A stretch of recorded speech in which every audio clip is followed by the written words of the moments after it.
መለኮታዊ ክብር የተሰጣት የነጃሽ ውርስ የቢላል አገር የኡማ የመን ምድር ነች።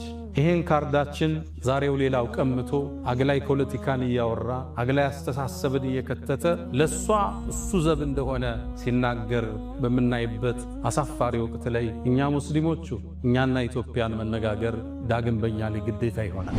ኢትዮጵያ ያኔ እስልምናን በትክክል ስትቀበል ከመካ ውጭ ሳውዲ አረቢያ ውስጥ ያሉ ሀገራቶች እንኳን ክፍለ ሀገራቶች መዲናን ጨምሮ እስልምና የሚባል አያውቁትም ነበር። አሁን የነቢዩን መናገሻ መዲነቱል ሙነወራ ከሷ በፊት 7 ዓመት በፊት እስልምና ኢትዮጵያ ውስጥ ገብቷል። ኳታር እስልምና ከመግባቱ 13 ዓመት በፊት ኢትዮጵያ ውስጥ ገብቷል። ያሁኗ ዩናይትድ አረብ ኤሚሬትስ ዱባይ ውስጥ እስልምና ከመግባቱ 15 ዓመት በፊት ኢትዮጵያ ውስጥ ገብቷል። ኢራቅ ውስጥ እስልምና ከመግባቱ 20 ዓመት በፊት ኢትዮጵያ ውስጥ ገብቷል። ጎረቤት ሀገር ግብፅ ውስጥ እስልምና ከመግባቱ በፊት 30 ዓመት በፊት ኢትዮጵያ ውስጥ እስልምና ተገብቷል። በል በጣም ይግረማችሁ ያሁኗ ቱርክ እስልምና ከመግባቱ 405 ዓመት በፊት እስልምና ኢትዮጵያን ተቀላቀለ።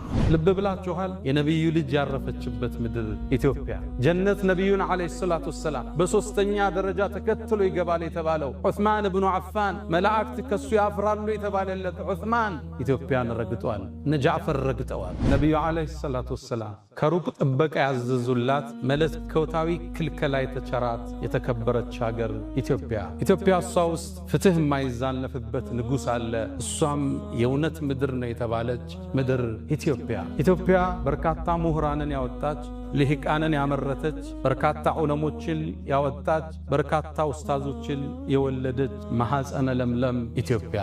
ልብ ብላችኋል? የነቢዩ ልጅ ያረፈችበት ምድር ኢትዮጵያ ጀነት ነቢዩን ዓለይሂ ሰላቱ ወሰላም በሶስተኛ ደረጃ ተከትሎ ይገባል የተባለው ዑስማን ብኑ አፋን መላእክት ከሱ ያፍራሉ የተባለለት ዑስማን ኢትዮጵያን ረግጧል። እነ ጃዕፈር ረግጠዋል። አሳዛኝ ሆኖ ትርክቱ ተበላሽቶ በቢላል ስም የሚጠራ ጎዳና ማጣታችን፣ በቢላል ስም የሚጠራ ሙዚየም ማጣታችን አሳዛኝ ነው። እንደ ሀገር እንደ መንግስት ማለት ነው። ኢትዮጵያ 31 ሰሃባዎች ከርሰ ምድሯ ውስጥ አጸደገላቸው አረፏል። 31 ሰሃባ እንደተቀበሩ ታውቃላችሁ? ይህን ታሪክ ማን ያወራል?